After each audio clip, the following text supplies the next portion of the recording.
Alors, je voudrais revenir sur l'article Les secrets d'écriture bien gardés du concours de Kamel Daoud qui a été écrit par Nicolas Gary et qui reprend tous les copier-coller de Kamel Daoud dans son roman. Donc je vais vous montrer un petit peu comment est-ce que j'ai travaillé pour trouver ces copier-coller.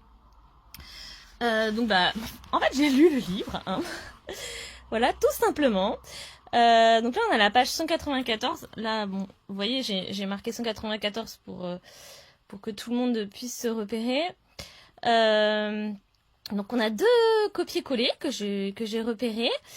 Mais ce qui m'a vraiment interpellée quand j'ai lu le livre, c'est le passage surligné en rouge qu'on retrouve à la page 289. Voilà. Donc j'étais vraiment interloquée. Je me suis dit voilà. Enfin déjà j'étais très très moyennement convaincue par la ficelle narrative qui permettait de balancer comme ça des massacres un petit peu. Moi je trouvais que c'était pas respectueux, des massacres un petit peu à l'arrache. Hein. Je vous explique la ficelle narrative. C'est donc un personnage qui s'appelle Aïssa Gerdi dans le roman de Kamel Daoud.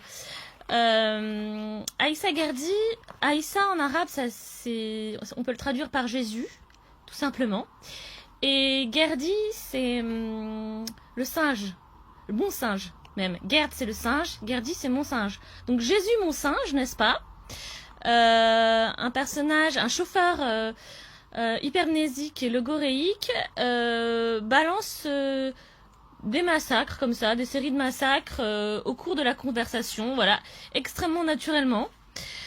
Donc moi ça, c'est sûr que ça m'a un petit peu interpellée, donc je suis allée sur Google, n'est-ce pas, et j'ai tapé hop. Voilà, massacre de citoyens à la Cés Olivier, là, le fameux paragraphe qu'on retrouve deux fois dans Ouri, et hop, directement, je tombe sur la chronologie des massacres en Algérie qui a été établie par l'association Algeria Watch. Et donc là, j'ai retrouvé plusieurs blocs de texte qui étaient aussi dans Ouri, donc au mot près, hein, il n'y a pas une virgule qui est changée. L'auteur a juste vraiment fait un copier-coller, n'est-ce pas? Et ensuite, je suis allée sur Ajoie d'Algérie Mémoire, donc la page d'Ajoie d'Algérie Mémoire. Ajoie d'Algérie Mémoire, il faut savoir que c'est un mouvement donc qui a été fondé par Nazim Mekbel, qui s'est donné pour mission d'humaniser les victimes de la décennie noire, qui fait un travail d'archivage, un travail de mémoire, qui a établi un mémorial virtuel sur les réseaux sociaux, sur X et sur Facebook. Et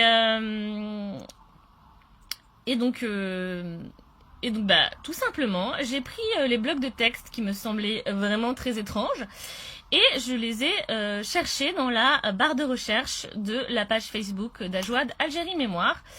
Et voilà, par exemple, donc 6 janvier 95, la famille Laribi, donc hop, dans la petite loupe, j'ai tapé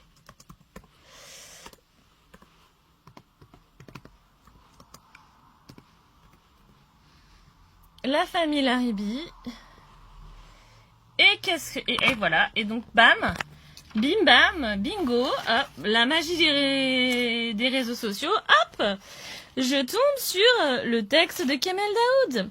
Donc voilà un petit peu comment j'ai procédé. Donc il y a une dizaine de petits copier-coller. Alors moi franchement, je le dis, ça me scandalise. Voilà, qu'un livre donc qui ne source même pas, donc qui n'a même pas de bibliographie. Donc c'est censé être un roman historique, hein. Voilà, qui se permettent de piétiner comme ça les victimes de la décennie noire. Je vous montre un petit peu mon petit, j'ai un peu customisé ma première de couverture, n'est-ce pas? Parce que ça fait 1 mois et demi que je travaille sur sur ce livre, et vraiment ce n'est pas du tout une partie de plaisir.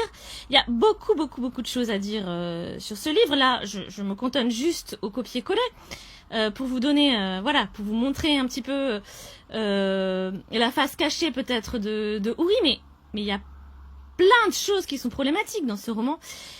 Et voilà, donc j'appelle les lecteurs, les acheteurs de Uri à faire le même travail que moi, et puis aussi à se poser des questions. Voilà, juste posez-vous des questions.